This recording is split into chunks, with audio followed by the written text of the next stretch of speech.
ದೇವರೆಂದು ಪ್ರೇಮ ಸ್ವರೂಪ ಪ್ರೀತಿ ಮಾತೆ ನಂದಾದೀಪ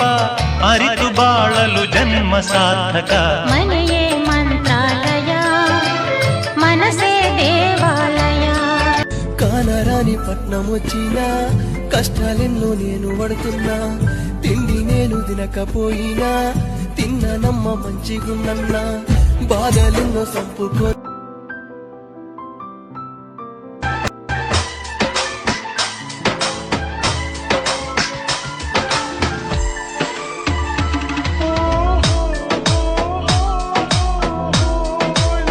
पार्वती बोली शंकर से सुनिए भोलेनाथ जी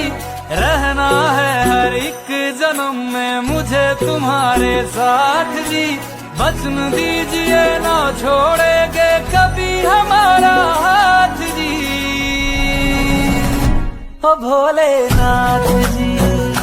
ओ शंभुनाथ।